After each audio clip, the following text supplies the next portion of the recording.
My name is Colin Campbell, and my title is Professor Emeritus of Nutritional Biochemistry at Cornell University. And so, as far as so-called vegan, I don't use that word very much, but nonetheless, we started in 1980. Most of the change occurred during the 1980s, but then we still had some more to do during the 90s. And what are you talking about there specifically? Just changing over to a whole food plant-based diet. Were you eating animals during that time? No. Okay. We quit the animal thing. So when did you quit the animal thing? 1980s, yeah. Because you coined the term whole food plant-based around 84, right? Plant-based, that was 1977, 78. Oh, wow, okay. Yeah, I was on a government committee at the time that has a responsibility for determining who gets grants and who doesn't. This is an area of cancer research. And so my colleagues are oncologists, geneticists, molecular biologists, and things like that. They were not in nutrition. And there were about 12, 13 of us or so like that. And we started getting some applications in. This is applications for grant money from NIH. We started to get some applications occasionally, sort of asking questions about something about nutrition and cancer. But my friends didn't know anything about nutrition. So they asked me in one of the meetings to take about an hour or so and explain nutrition for them.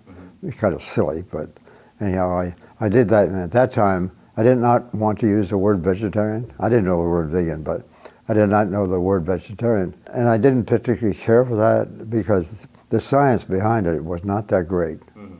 It was really kind of misleading, I thought. It still is, I would say. So I wanted to say something that would relate the story to science. That's why I said plant-based. And that was in 1970, 78.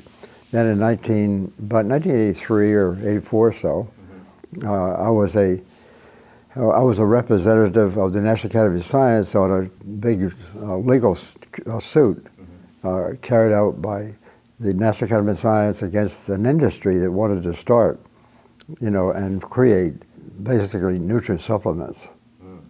And the National Academy of Science asked me to be their chief expert on that. So that trial lasted about 3 years. And at that time, I had to think a lot about, what's the difference between a supplement of a vitamin, for example, versus whole food.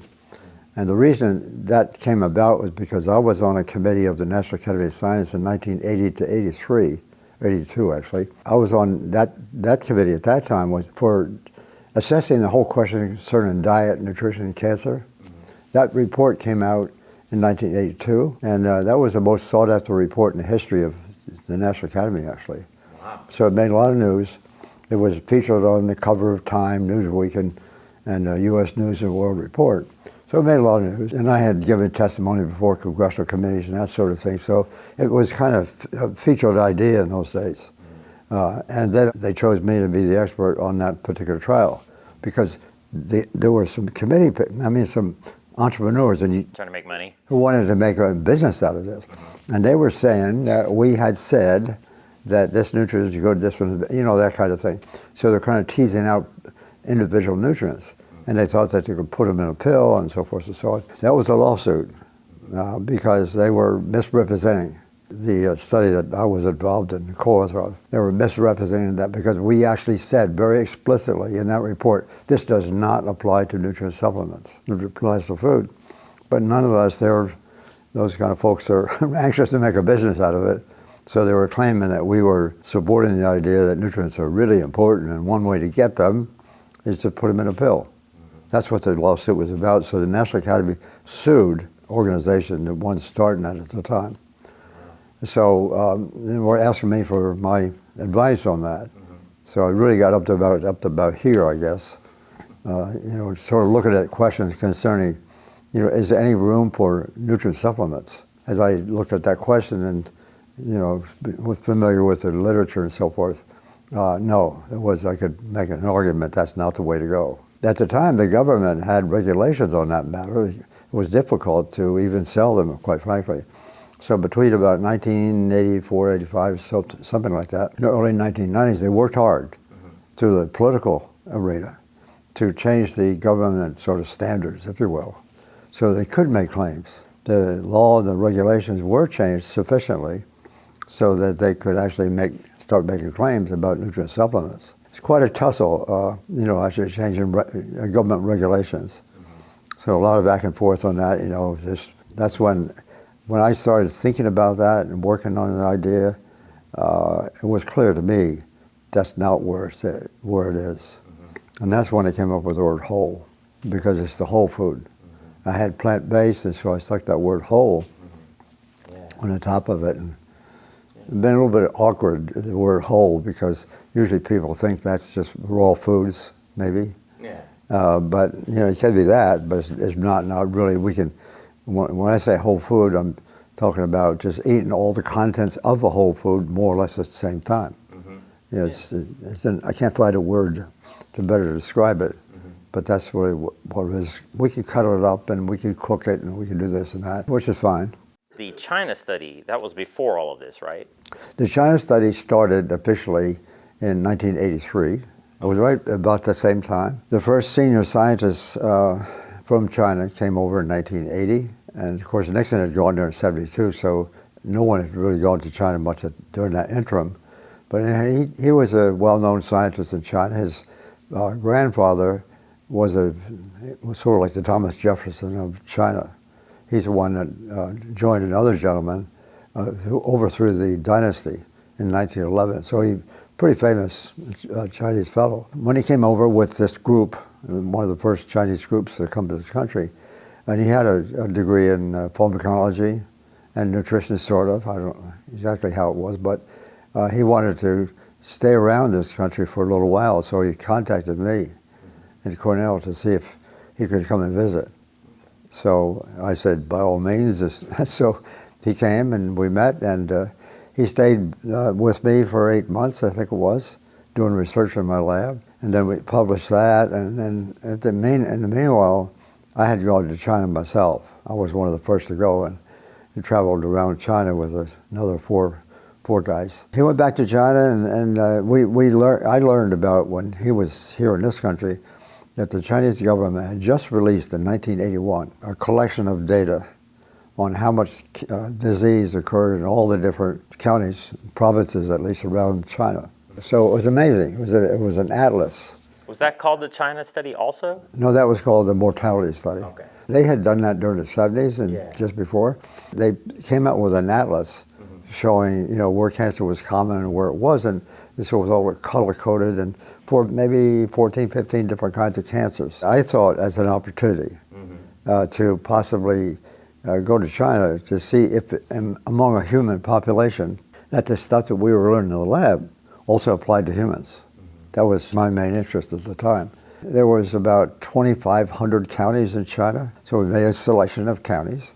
We ended up with 65 counties around the country and 2 villages in each county and so forth. I went to NIH, where I had big Yeti funding, and we sent in an application with the Chinese, along with a colleague from Oxford, now Sir Richard Pito, quite famous at the time, and his senior. I wanted to get the best statistician I could find. And so Richard Pito and myself joined the 2 of the Chinese, this Dr. Chen, who I just talked about, and another Chinese fellow who was the director of that whole atlas. So we got the best that we could find. And then we organized a study, set it up, and we applied for funding, got the funding, and we're off and running. And the United States actually funded virtually all the China study. But the Chinese, in turn, they provided the labor. Amazing. I mean, there was about, I think, something like 265 workers. Sometimes they called them barefoot doctors. They were the ones out in the countryside and things like this, but they were health specialists. And so we just collected blood samples and recorded food intake, if you will, and lots of other information. So the Chinese put that effort into it. That was a huge effort, I must tell you. And then we were sort of in the lab doing things that helped them analyze. And then Oxford University was basically involved in collating the data, and we ended up with a great big book eventually of all the data. So It was Chinese, UK, American project at the senior level, but then we had another, what was it, about 20 laboratories around the world who were doing special analyses. And so when we wanted to analyze this, that, or something else, we found the best we could find in the world. And so we really had quite a team between the lab, the people working and collecting the data in the countryside, the Chinese, and of course then assembling the data, which was done at Oxford. Wow. So the book was published, a joint publication by Cornell, Oxford University, and the Chinese Academy of Preventive Medicine. What are some of the biggest takeaways from all of that experience that still apply today, that are still relevant, still holding strong? Well, that's a good question. The thing that I was, I guess, primarily interested in at the time was, is this issue concerning animal protein? You know, what we saw in the lab and what we were publishing at the time was this amazing effect that animal protein is, quite frankly, it's just about poison. And so here we were just completely immersed in the whole idea that it's good. That's what we saw in the laboratory with experimental animals. And of course, as I said, you know, I was interested in the extent to which this applied to humans, because that was a question for a lot of people. The biggest takeaway is that people closer to a plant-based diet, we saw some amazing results. So sure enough, the data were coming out and just sort of supporting what I found in the laboratory. Just to give you an example, cholesterol, blood cholesterol, is high, quite frankly, in Western countries. Mm-hmm. You know, our range of cholesterol it was at that time was about 160, the lowest, up to maybe 300. And in fact, I had at the time 290, believe it or not. Wow. But in any case, there was a high range up here. The mean was about 220, so. And what we learned in China, their range of cholesterol was 88 to 160. Their high was our low. I got a chart on that showing that if you take that line all the way from 88 all the way up to about 300, it's kind of joined like that, right? Wow. That in turn is related strongly with the consumption of animal foods in part, measure part. That was pretty remarkable because it's so consistent. And when we got the data on cholesterol, there was a general recommendation in this country, you shouldn't go below about 150 at the lowest, because you could maybe suffer some problems. So like suicide, ridiculous. But anyhow, that's what one of the things. Colon cancer was another. And so we don't go below 150, 160, something like that. And here, the average in China was 126. Talking with some of the leaders in the heart disease area at the time, I went back then and had it analyzed, not just in one lab, but two more labs, one in England and one in China. The evidence on cholesterol itself, we were analyzing how much cholesterol was in the blood. So we had data then from, as I say, the UK and London, Beijing and my lab. And that all came out to be what it is. How does this translate to human outcomes? Well, the higher the cholesterol, I'm not saying the cholesterol causes this, that's really important, but the higher the cholesterol, the higher the risk for what we call our Western diseases. The higher the cancers, the higher the heart disease, the higher the kind of things that we suffer here. And that's a much more complicated story in a scientific sense, a biochemical sense, but nonetheless, that range of cholesterol was kind of a window, you know, into the larger question concerning our relative health, if you will. So to this day, that still holds true, that animal protein consumption raises cholesterol and causes these diseases, and that's the takeaway from the China study and all your research? That's one thing. I don't want to get too specific about, you know, one nutrient, of course, but when I saw that, obviously then I was wondering, you know, why did we know this before? And so I actually found some literature in the early 1900s where Russian scientists at the time obtained evidence cholesterol in the blood was recognized as being a risk factor for heart disease. Very superficially, I should say, but in any case, he raised that question that the cholesterol could be raised by animal protein, but no one wanted to hear that. So from 1909, when that was first observed, until about 1924, there were in the neighborhood of 12, 15 laboratories around the world looking at this question. What causes cholesterol in the blood to go up? because the cholesterol, if it goes up, it's related to heart disease. And so the question was, what causes cholesterol to go up? Well, the first thought was, is the cholesterol we consume. It turned out that during those 15 years, it was finally settled that it's not the cholesterol we consume. It sounds reasonable, but that's not what it is. Then it was about saturated fat, maybe. Maybe that's what's causing the growth. No, it's not really either. It's the animal protein. And it's not the animal protein acting by itself, necessarily. It's a combination of things, rather complex kind of relationship, but nonetheless, the animal protein. I like to say it's our mere decision to eat animals that we think is our right, that then has the kind of protein I'm talking about, that in turn, when you eat that, then that kind of diet, especially with the protein, but some other things too, as the protein goes up, the cholesterol in the blood goes up, and heart disease goes up, okay? That was pretty well established, and that was summarized in 1923 or 24, I guess it was at the time. After that kind of work, it was concluded that animal protein is the cause of heart disease. And it's not just all by itself, it's just that mere decision that we want animal protein. And as we consume more animal protein, animal foods, basically, we decrease the consumption of plant foods. So you see, it's a combination of the two, increasing animal foods, decreasing plant foods. That was settled, I thought, pretty firmly. This debate whether it's cholesterol we consume or the fat or whatever, animal protein. So the paper was written by a couple of University of Michigan scientists at the time. They just concluded it's animal protein. Well, that didn't sit well with anyone, because somehow we thought animal protein was almost like the Bible in nutrition. Nobody questioned animal protein. But I had this data back in our lab. We could turn on cancer, with animal protein. Very, very dramatic. So I wasn't willing to give up on that idea. But and that raised the question, when did we discover animal protein? Well, it was discovered in 1839. It was a crystalline product by the chemist that was working on it at the time with dogs. Dogs that were eating meat. When they were eating the meat, they survived. And when he took away from them, they died or weren't doing so well. And took it away and what were they eating well, instead? I'm being a little bit over. Dogs can eat plant meat. Yeah, they can, but they didn't know that. Oh, what were they feeding them instead? No, it was just meat. Oh. Most just meat. It was a very simple version, but keep in mind, this is 1839.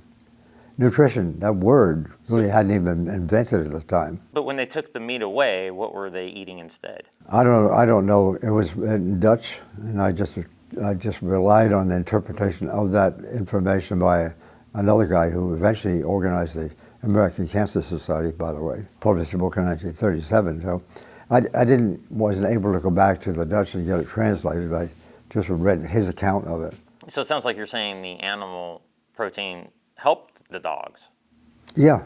No, in other words, that's right. If the dogs didn't eat the meat, they weren't healthy, maybe they died. That was the point. Yeah. I'm saying it very, very superficially, I'm saying, because it was an interpretation of what this other fellow had written at the time. But in any case, they realized that meat was important, and they isolated, that fellow isolated, first nutrient ever isolated, he isolated the substance in the meat. He found to be accounting for the fact that the dog lived and had to have the meat. Incredibly superficial by modern standards, but that's the way it was. So they had to give a name to that substance that he isolated. And so they started thinking about it, and that is what I said yesterday. That it came from the Greek word, Proteos, proteos. That word in Greek means first. Okay. It's also interpreted as prime importance. They named it from the proteos, they gave it the name protein. Okay. And so the birth of that word, essentially, very meaningful in the history, because what it reflected, from my point of view, is that those chemists, the chemist and his colleagues, they obviously must have had in their mind that eating meat was essential for life. In other words, they must have had in their mind that eating animals was essential for our lives. And that's an old story, as you probably know, going all the way back to the biblical days. There's always been, in a sense, two points of view. We can eat animals to get healthy, or we don't. Eating animals, that was the stuff of kings and queens and royalty. So that carried on, and it was justified finally, when he discovered this chemical and he gave it the name protein. So protein became sort of it was the flag, of a good diet, because it belonged to the rich. They started it first, and men started it before women. And so it, through the 1800s, it took on a life of its own. And if anybody came along and questioned that, as the president as the founder of the American Cancer Society did, they were kicked out. Anybody who questioned this idea that protein, animal protein, not plant protein, animal protein, that was another story. I mean, it was first discovered in meat, as I said, that's animal protein. But in our hands, in the laboratory, we were trying plant protein to see if it did the same thing, and it did not. Wow. So animal protein is this way, plant protein is that way. In respect to disease? Yeah, in our hands in respect to cancer. All of a sudden, this bifurcation of this protein question came into view, and so animal protein was almost mythical. It was, I can say that's a good word, mythical, in a sense of being the nutrient that we have to eat. Well, that means we must have had in our minds for hundreds of years, perhaps, that we had to eat animals to get good health, wherever that came from. And it goes all the way back to the biblical days. This explains all the hype around protein. Yeah, that's right. What it became in the late 1800s, there was one more issue here that's very important. As this story of the history of protein was unfolding, through the 1800s and on into the 1900s, it became almost like a religion. Anybody who questioned animal protein in science, they were rejected or they didn't sit well, because it became eventually a very strong feeling that we had to have the opportunity of eating meat to get the animal protein, if you will. And so you couldn't question that. And some people did. Some scientists, really reputable scientists, did from time to time question it. I know there was a very famous scientist who was in the Cancer Society, was just forming at that time. He was also the founder of the so-called New York Hospital, which is a Cornell hospital, by the way. But in any case, he was the founder of that hospital. He was 83 years old, and he started questioning that. He got thrown out of the society. You had some kickback too, right? A bookload of big kickbacks. I mean, I also got into trouble too in the 1980s. That they really got upset with me, so they petitioned to have me thrown out of my society. Oh, wow. And I had to go to Washington to go to a hearing and all that sort of stuff. They didn't. The vote was 60-0 against those clowns. You could tell a whole hour's worth of stuff there. You need to write a book called Kickback or something like that. I am doing that right now. Oh, you are? Yeah, I am. Just to explain, because I've seen firsthand, why it is that the public tend not to know this information. The public is totally out of it, I have to say. They're prisoners of what they're being told. And eventually that evolves into a paradigm. And everybody's thinking, animal protein is important, animal food is important. So there's only just a fringe group that say, no, it's not, I want to eat plants. But I'm getting off track here a little bit. That story gradually unfolded in the 1800s and early 1900s, and then it became industry, essentially, or a combination of industries, the livestock industry. All of a sudden, milk is just, it has protein in it too, casein. And that's, of all things, that's the protein we were using to turn on the cancer. Of course, I'm from a dairy farm too. Of course, it was a struggle for me to believe that. That's how much people believe in that kind of thing. So the protein story unfolded, but every time somebody raised some serious questions about it in the scientific community or the medical community, the guy who founded the American Cancer Society, the president, he gave a speech in 1913 to announce that we should have a society like this. Then the American Cancer Society was founded. He was kicked out of the program in 3 years' time, even with his fame and all that sort of stuff. So there was a lot of that evidence going. You could see it evolve during the 20s, 30s, on the 40s, 50s. And so, but the relationship of food, animal food, if you will, with heart disease, that was kind of real. So in scientific sense, they started blaming the heart disease on the fat that's being consumed, especially so-called saturated fat. And they did that, maybe unconsciously, because they did not want to say it was animal protein, because they say animal protein became a symbol of something different. Anyhow, that's one story. The other part of the story that I wanted to mention to you is this idea of whole. Science is very, very complex, as you know. Yeah. There are all kinds of things going on. And so I went to Oxford in 1 year, 85, 86, spent a year there, working with my colleagues on the China study, assembling data and stuff like that. I also was getting pretty serious kickback in this country. I mean, for example, the Secretary of the American Cancer Society sent a letter around to 32 leaders in Washington, including Ted Kennedy and the head of the FDA and everything else, that I was getting too much influence in Washington and I needed to be dealt with. Essentially, he also said in there that I had stolen $20,000 from the grant I had, which was a bunch of garbage. But anyhow, I started getting this kind of stuff, and when I was at Oxford at the time, I started wondering, why is there so much hostility around this question concerning protein? So a lot of the things I'm sort of telling you now, in fact, really came from my spending a good part of that year in the libraries in London and Oxford, because they had, in the English language at least, they had a really good collection of information.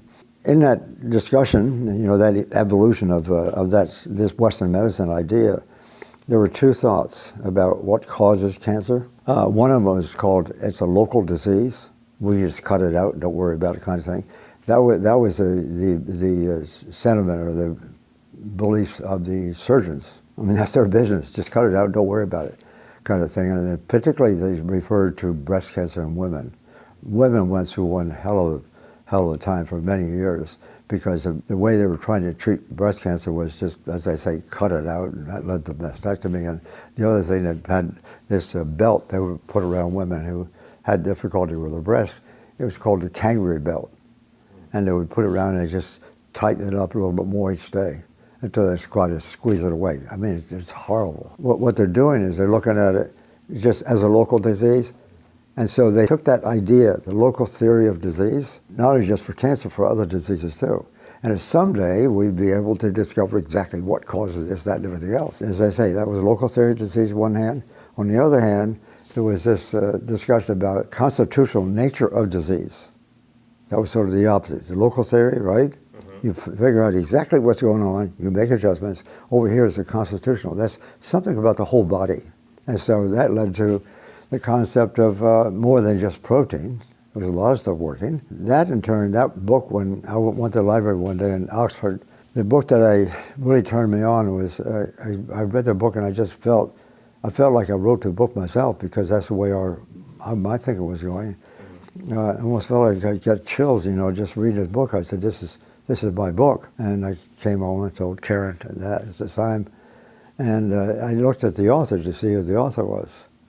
His name was George McIlwain, which doesn't mean anything at this point. But anyhow, George McIlwain was a physician who turned vegetarian when he was 41 during the 1800s. He was born in 1797. George McIlwain, for me, was quite a guy because he published 14 books altogether. He was in the Irish Academy of Science. He's from Ireland originally, so forth and so on. And all of a sudden I recalled that my dad was born in Northern Ireland. We went back, Karen and I took my mom and my dad back to Ireland where he was born at the time. And so we were speaking one day there with three of his cousins. And they were talking about my grandmother, their grandmother too, who was killed in a car crash before I was born. We started talking about her and who were her relatives and stuff. She was a McIlwain. Wow. And so, and they told about there was this famous doctor in the family, that's my great-grandfather, had gone to London and became a famous doctor. It turns out it's my great-grandfather who wrote that book. All of a sudden, I'm getting connected now in more than one way.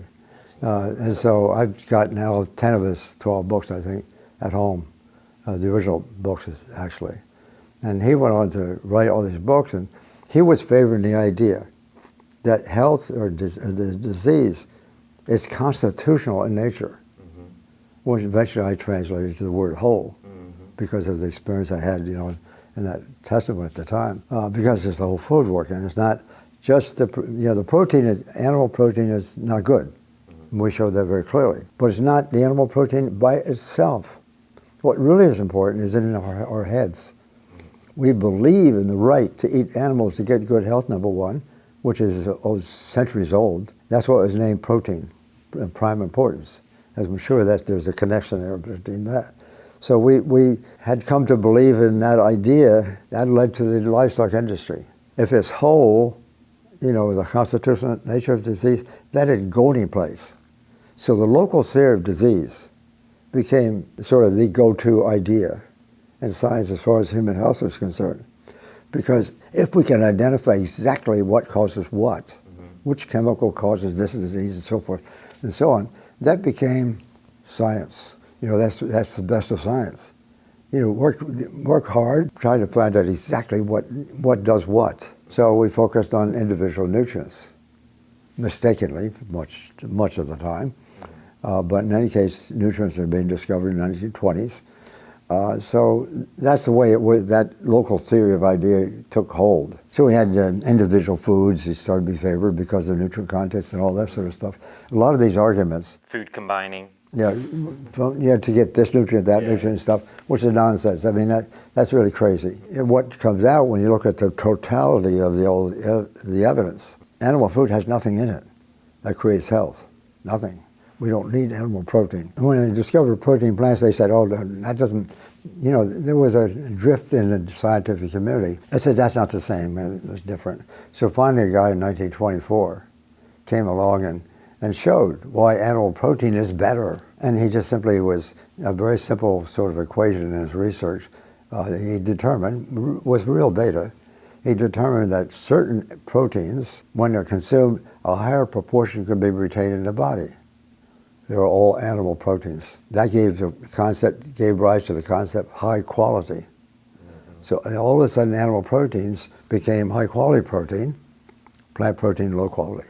I'm skipping over, of course, an enormous amount of stuff, but in any case, that idea of constitutional nature of disease versus local theory of disease, that's really what the National Health Association, I think, is the fellow that started that. I don't know whether he knew this or not, but in any case, now what's unfolding, in my view, is something closer to the truth. It's in this case, it should be plants because we have no reason to be consuming animal food whatsoever. We consume plants, that's where the nutrition is. And then it's a variety of plants. You fix them in various ways, if you like, that kind of.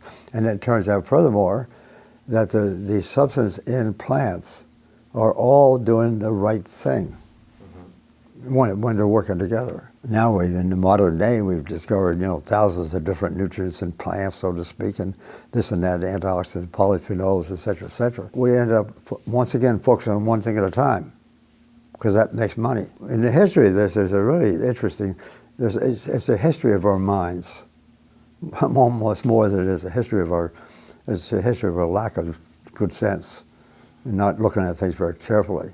And so when you start looking at the totality of the evidence, what do animal foods contain? What do plant foods contain?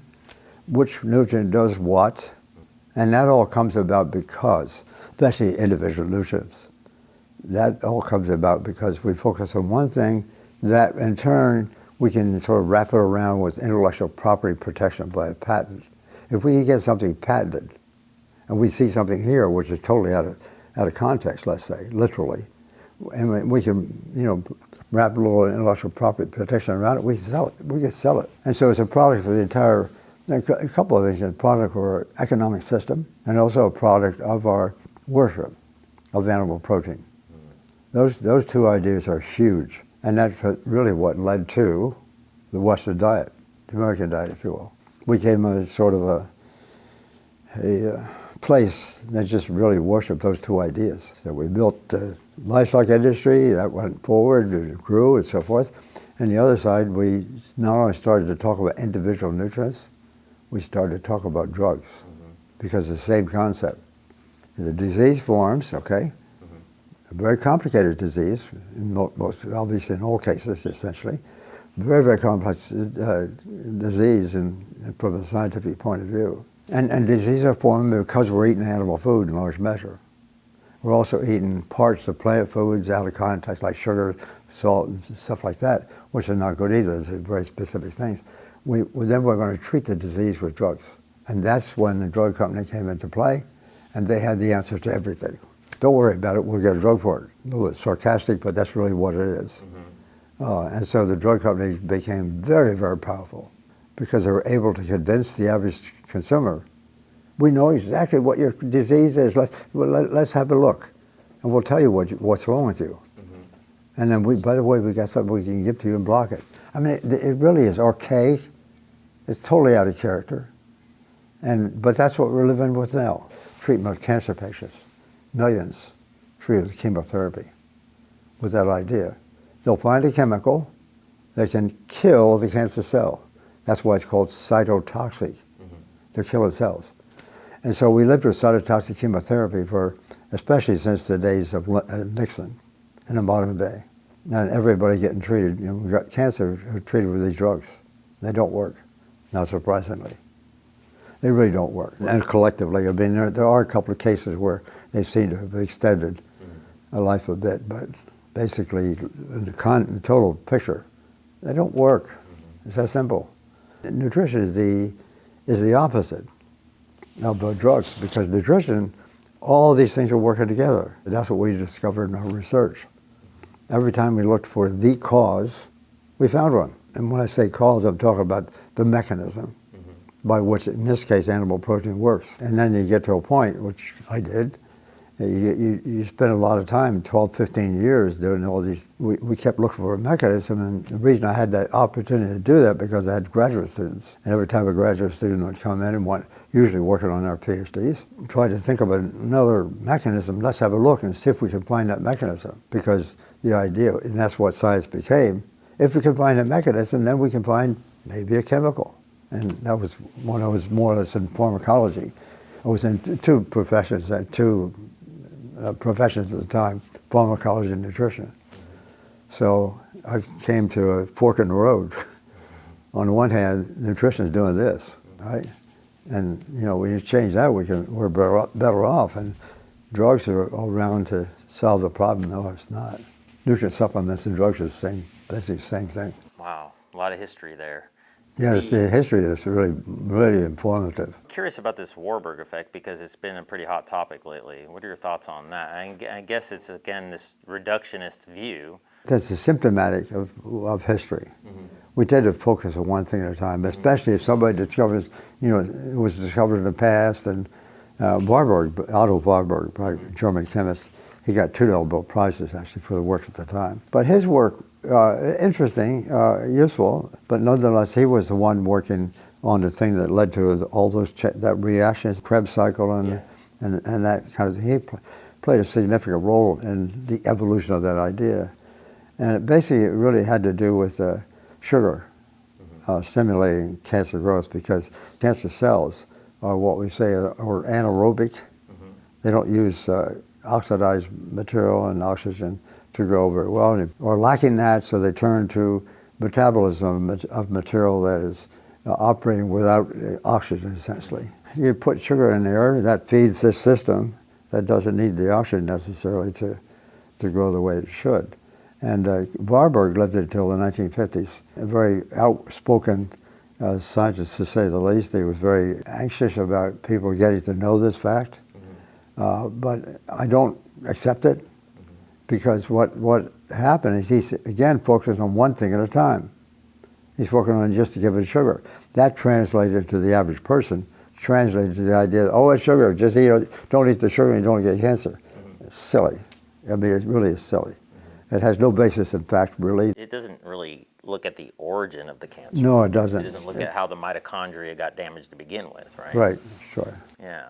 And do you have anything to explain maybe how this is an erroneous way of looking at things? I mean, you've already done that by talking about looking at the whole, but I'm afraid that the sugar concept is going to be translated as don't eat plants because that's where glucose is. Exactly. Yeah. Exactly.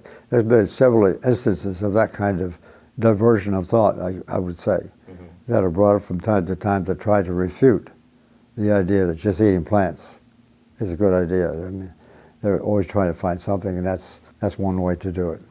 It's crazy. It's like the low-carb diet and all this sort of stuff.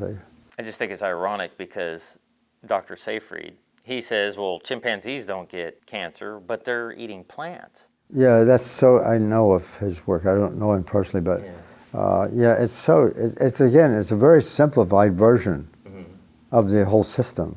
I don't know what his personal preferences are, but He's advocating, I think, for a ketogenic diet. yes, of course. Yeah, and then maybe some pharmaceuticals that will block glutamine and glucose. Right. It's just another gimmick, another argument that's been put up. First, there was the so-called Atkins diet, of course, where he was trying to emphasize the consumption of protein and fat, essentially. You cut down on the sugar. That was a flimsy idea to begin with. Then, not long after started that, he died, had his own heart attack and died in his 70s. Not that I don't want to make the connection necessarily, but in any case, that got translated to a number of different other names from time to time. The first one, after Atkins passed away, it was the South Beach diet.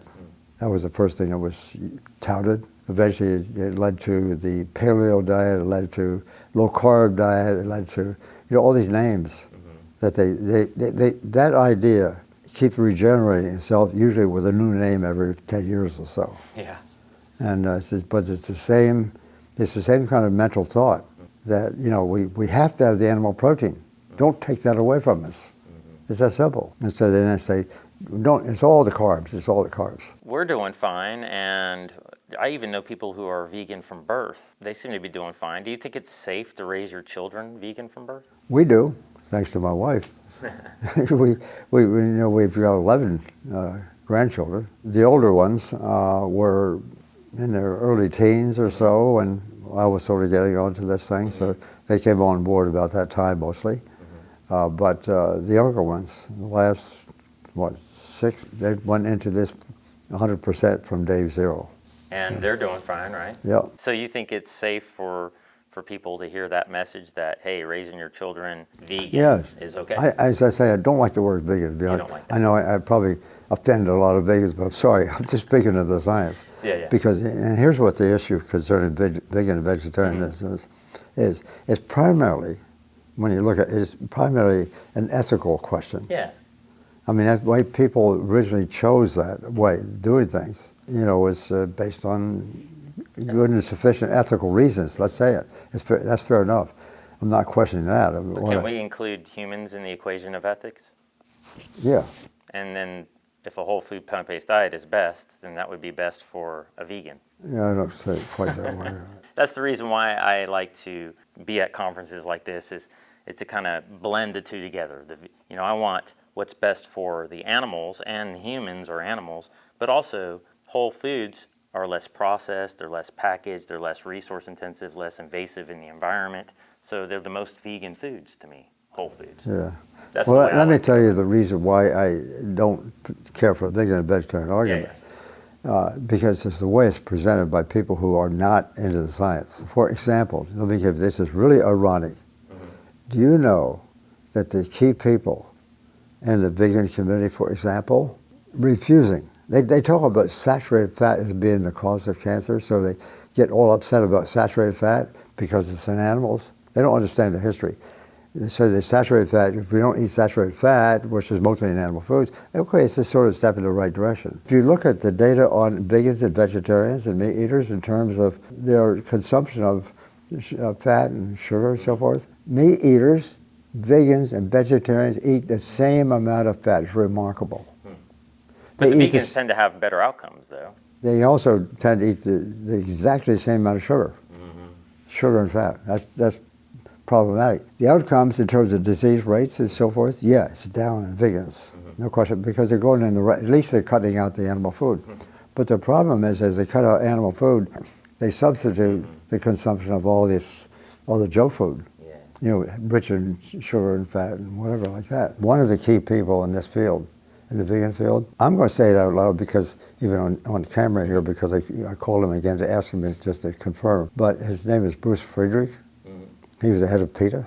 And he called me out of the blue about 5 or 6 years ago, or more now, and just offered a comment. He says, he said, whatever you're doing, he says, you're doing more than all of us put together.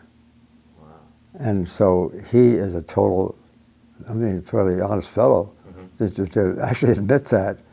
But he was finally acknowledging that it really, and I told him what it was, and he wasn't particularly interested in my reason for saying what it, that's where the plant-based diet idea and the whole food, and that was intentional. I gave those names, to that instead, just to avoid the vegetarian word, because the vegetarian word was not delivering the message that's saleable to the public. And I think my talking about not eating animal food because, the animal protein, getting it deeper into the science is a way to go. And I think people in the long run will see it that way. It's not just an ethical argument. The ethical argument is fair enough. That's not the, if people want to change for ethical reasons, fine, that's great. But if we want to actually have an influence on the world at large, to go out there and try and tell them we shouldn't be eating animals because it's unethical, we're not going to get any place. I know. That's been around for 150 years. Yeah. In fact, my great-grandfather, the one I told you about before, he became a vegetarian when he was 41. That's where vegetarianism more or less started, was in Britain. When you say plant-based, some people get confused about the based word. That's a fair criticism. Yeah. That was superficial on my part, I think. What I say is it's based because mushrooms aren't plants, and you're allowed to eat mushrooms. Well, That's what I say. yeah, well. And you can eat a little processed. Yeah, sure. Or minimally processed. The big issue is don't eat animals. We have no reason to eat animals, and I can justify that on the basis of scientific argument. So what is the based part for you? I don't know. I couldn't think at the time of any better word much. I had one overnight to come up with something. I said plant-based. When others have suggested plant predominant, but you can be 51% plants and be plant-based. You can be 51% plants and be plant predominant, if you will. I can't think of a good word. Yeah, plant exclusive. Plant exclusive. That's not a bad idea. That's not a That's bad the one I've idea. been throwing out there. But it's still, you get the mushrooms though. Well, the mushrooms, they're not. Is that animal? No. Well, is it It's not a plant? plant, no. Well, it's close to it. Okay. Now, as far as fats, nuts and seeds, they're okay, right? Yeah. Yeah, okay. Yeah, that's another. There's a lot of sort of side stories here that evolved, when we don't rely on the science the right way. I got some colleagues and friends who are very insistent on, no oil, kind of thing. You shouldn't say it that way, because nuts and seeds are good food. And avocados are good food. Coconut's good food. You got some oil and fat in it. And when it's in the whole, and this is the point, when it's in the whole food, no problem. Within limits. When I say no problem, I don't mean you live 100% on those kind of foods, but in any case, the average everyday life. Yeah. Now, as far as like food, this is just one of the pillars of health. There's other things like sleep, obviously, and stress management, exercise, right?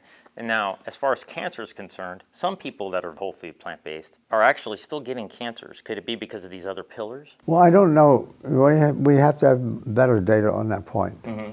And so, sure, people who are totally plant-based, I say for a while, I know someone right now who got lung cancer, and she's been pretty strict, almost too strict in a sense. She got a problem, and so some people are going to have that problem. And a lot of that, but it's going to be very low. What we're talking about are the probabilities. If the probability of getting cancer, person eating whole food plant-based, if the probability of only 10% of another person, well, I would choose that. We never, in science, we can never say absolutes. It's No really, panacea. we got to be really careful about that, because there will always be some exceptions. And we don't know what the exceptions are. We don't know why. It may be because they weren't eating that way since birth for some people. And some people, because of genetic constitution, may be at higher risk, of course, for some of these diseases. And so that puts them in a little start, even before you decide what to eat. There's a little bit higher risk, and that can account for, when it's only 1/10 or even 1/100th of what it otherwise might be, well, why not go for that? We don't have to, say absolutes. And Dr. Seyfried also mentions that he thinks it's a mitochondrial dysfunction. It's not genetic. Right. That's the Warburg effect. He's just using the Warburg effect. Okay. He's actually relying on Otto Warburg's research. When it's genetic, though, it could be passed from the mother. From the mother and the father. So it might be out of your control. Even you eat healthy, right. live healthy, and then. I met someone here just yesterday who was born with the virus for hepatitis B virus and liver cancer. Wow. It was passed. That's one way that virus is passed, from mother to child during birth. She's had this virus for all her life, and now she's being advised to start doing some treatment. She was asking me if she should be doing the treatment. I'm not authorized to speak, about specific case, and I won't. But the fact is that she's a case with no problem. She's in good health. She's eating the right food, and she doesn't have the liver cancer. There's a lot of people like that too who have the virus from birth, and they don't. But it so happens that the people who have that kind of exposure, they have a much higher risk for getting liver cancer than others. Liver cancer is the fifth major cause of death in the world. So the coronavirus is nothing compared to the hepatitis B virus. Now, in respect to the whole, where does love fit in this? Love? Yeah. Well, a lot of things kind of fit into it. Sleep. I thought about this, that if you're eating the right food, you tend to want to get more exercise. Wherever that comes from, I can't say. If you're really a good athlete, really into exercise, you tend to be more interested in eating the right food. I know some world-class athletes who have changed, really Hall of Famers, who are in the top-notch condition, and they want to change. So when you ask about love, where does that fit into it? I guess we have to define what love means. Yeah, like self-love, or like from community, social, support. And I've been thinking about the pillars of lifestyle medicine, for example. If I don't have self-love and I don't feel like I'm being loved, externally, it's hard to imagine sleeping well, right, managing stress, eating properly. It just seems like all of these things fall apart. I think Frank Sabatino has the best lecture I've ever heard on that question concerning stress. I didn't know if maybe that was something that you've ever talked about in your book or. No, not only just peripherally. I'm actually officially a founder of the American College of Lifestyle Medicine. Some people many years ago in the early 90s came to see me about what I was doing, and they wanted to form this organization. I wasn't very active in the idea at all, but somehow I was listed as a founder of that, and I was on the board. They have an official way of describing what lifestyle medicine really means. They got 6 pillars. I have some disagreement with that approach because it's important to acknowledge those things: sleep and exercise and stress management and so forth. 6 ways you can think about the question. Nutrition is only one, but it's the only one. That's the only one that can actually lead to changes in the world. So I think it's a short-changed idea, because if you change your diet in the right way, the outcome of that is major savings in healthcare costs, for example, major effects on the environment. If we just change our diet for that reason, understand nutrition, we eat plants, period, end of story. If you change your sleep habits, you're not going to change the world.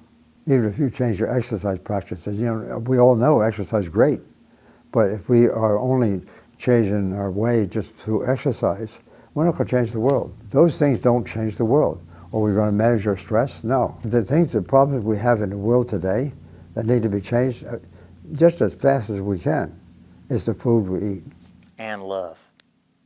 Yeah, well. I'm messing with you. I'm messing with you.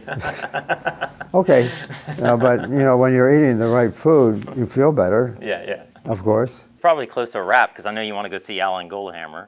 Oh, yeah. Give me a quick quote, and then we'll wrap it up. Oh, gosh. Well, if we want to save our planet and save ourselves, we eat the right food. It's that simple. Yeah. I can't think of another way that's more, to the point. And I know that just changing the way we eat food, it has so many ramifications, as I just said. We have a nonprofit, you may have heard of the Center for Nutrition Studies.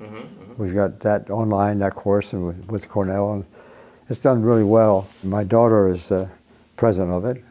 She has a doctorate in education and all that sort of thing. She lives in the Dominican Republic. So we've just gotten some land in the Dominican Republic to organize a new program now around environment and food, about 300 acres, I guess. And it's in a rural area, and what's unique about it, where she lives, is right next to this piece of property that was owned by the henchman for the late dictator Trujillo, who killed a lot of people.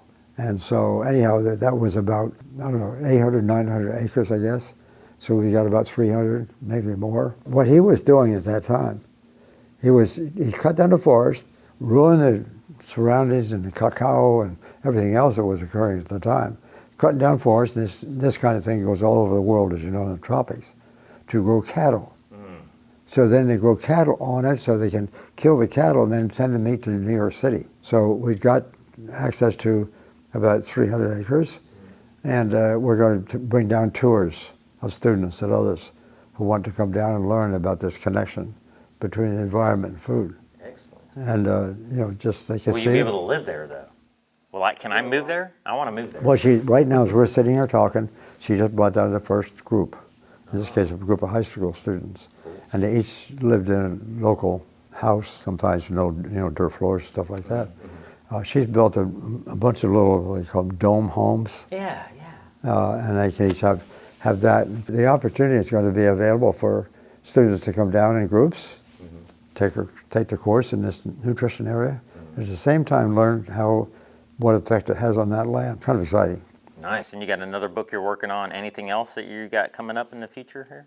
I hope I have a future to do that. No, I don't know. Probably not. Yeah, the book, though, for sure. One book is about 80% done, I guess, and Nice. so and I'm talking in there, my view, based on my own personal experience. Why is it so hard to sell this idea of nutrition? It comes out under the name, to some extent, preferably under the name of vegetarian or veganism or this or that or something else. But I want to go right to the point, of showing the impact that it has on a whole variety of things we do in our society. Eat the right foods. A lot of things change, not the least of which is health care and the bankruptcies that occur from families who, I heard a couple of different figures now, 40 to 60% of bankruptcies occur because some older person in the family died and consumed a lot of money for medical treatment. Come on, that's a huge problem. Horrible. Who wants to do that? We better plug the National Health Association real quick.